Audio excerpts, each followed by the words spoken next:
Republican Bill Sizemore ran for governor more than 20 years ago, losing big to Democrat John Kitzhaber.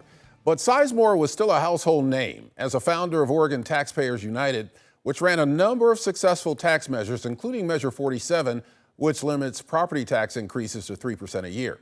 So has Oregon changed enough so that Bill Sizemore has a better chance this time around? Bill Sizemore is here, and welcome to Eye on Northwest Politics. Glad to be with you, Ken. Been a while. Yeah, it has been a while, and let's talk about that right off the bat. You've been out of the political limelight for quite some time now, so why did you decide to jump back into this now?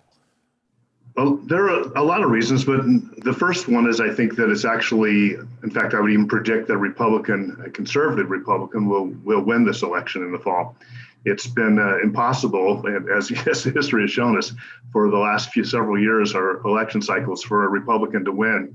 But I think people all over the state and all over the country have realized that the people on the radical left side of the political spectrum don't really have answers for what's ailing places like Oregon. Oregon's become, it's a state I love dearly, and it has become a national laughingstock with their failure to respond to the Antifa riots and the burning and the pillaging and plundering, and with the homeless just trashing the streets. And I'm convinced, I think a lot of other people are more than ever before, that people on the far left side of the political spectrum, those running the state of Oregon and the city of Portland, they rule and govern from an emotional perspective. And they feel, but they don't think like they should think. So they don't do what's necessary to turn the state around, to clean up the homeless camps. It's humiliating, and I feel sorry for the people living there. But when you drive down the streets, drive down Interstate 205, for example, and there's just trash and tents everywhere, and that only happens because we allow it. And sure, there's a homeless problem. A lot of people say to me, "Well, Bill, those people, they don't choose to live that lifestyle. I feel sorry for them that they're stuck." That is nonsense. A lot of people on the streets, that is the lifestyle they choose. And they don't want to work, they don't want responsibility, and we let them just completely trash our neighborhoods and make it unsafe for our women and children to walk the streets, to walk to the park, or let the kids play outside because there's needles, there's theft. And if you ask the people on the streets, well, how do you survive? It's either with a little sign begging for money to buy more drugs. They don't say the more drugs on the sign, or they're just committing petty crimes that sometimes not so petty. Well, Bill, you would have to admit that doesn't describe everybody who's homeless out on the street, correct? No, correct. But there's the primary factors leading to homelessness are drug addiction and mental illness, more than anything else, more than a lack of housing. There are other factors, and Oregon's urban growth boundaries and their land use laws have made it very difficult or very expensive to build homes, and so we have an affordable housing crisis. But that's not as much to blame for what's going on in Oregon right now, especially in Portland and the bigger cities, as the drug addiction and the mental illness issues. You entered this race shortly after it was revealed that one of your Republican opponents, Stan Pulliam, and his wife had been part of a swingers group, and this happened decades ago. Did that factor into your decision to run? I'm interested about the timing here of your announcement. Well, I've been thinking about it for a long time, and I was kind of planning on running, but not certain that I would.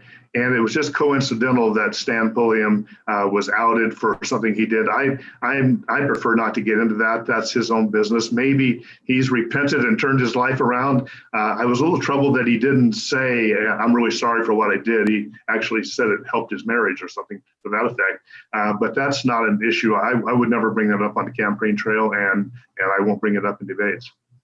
Now, if you were to win this nomination, what would your priority be as governor, or priorities?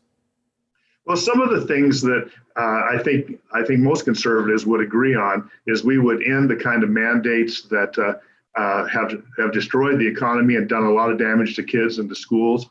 And I would be the opposite of Kate Brown and the opposite of Ted Wheeler. I would say that we're a free people, and people should decide. The government shouldn't be stepping in and closing down people's businesses.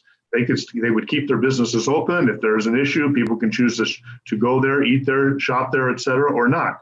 And I would end all of the mandates, and people can go to venues or not to venues where masks are required, et cetera. If private people want to do that in their own businesses, that is their business. But I think the Antifa riots, the fact that we just kind of said they were peaceful, because there were BLM people out there that were doing, had a good cause that they were standing up for. But the Antifa riots, it was humiliating to me as an Oregonian that we didn't just go out there and stop that. And people can't throw rocks and bottles at police and charge them, attack them. Those people will all end up in jail or prison when I'm governor. Now, you have run into financial problems before. I'm thinking about the bankruptcy in 2013 on the heels of the lawsuits by the teachers union. Also tax evasion indictment in 2009, which you actually served 30 days for. Are you confident those issues are behind you? And do you think, well, go ahead. On my website, there's actually you don't usually have this, but I have a tab at the top of friendsofbillsizemore.com. There's a tab that is called Lawsuits and Prosecutions. And I actually wear those as a badge of honor. The bankruptcy thing, I didn't know any debts, almost zero debts when I filed bankruptcy. That was trying to get a lawsuit between the teachers union and myself, or my organization, out of Multnomah County courts, where a conservative cannot get a fair trial, and get it into federal court where it can be decided at least somewhat arbitrarily or non-arbitrarily. And so I have, but the lawsuits and prosecutions, if people will go on to friendsofbillsizemore.com and read that, my explanation, they would see that as a badge of honor. I mean, at one point, the teachers union, I owed them $4.4 million, totally bogus judgment. I wasn't even a party or a defendant in the case, and the judges gave them a judgment against me, a huge judgment. Teachers union comes to me in Multnomah County with the part of the Department of Justice lawyers with them. And they said, look, Bill, you don't have $4.4 million. You owe us $4.4 million. We don't want $4.4 million. We just want you out of politics. All right. If you'll sign an agreement to stay out of politics for 16 years, we'll forget all the money.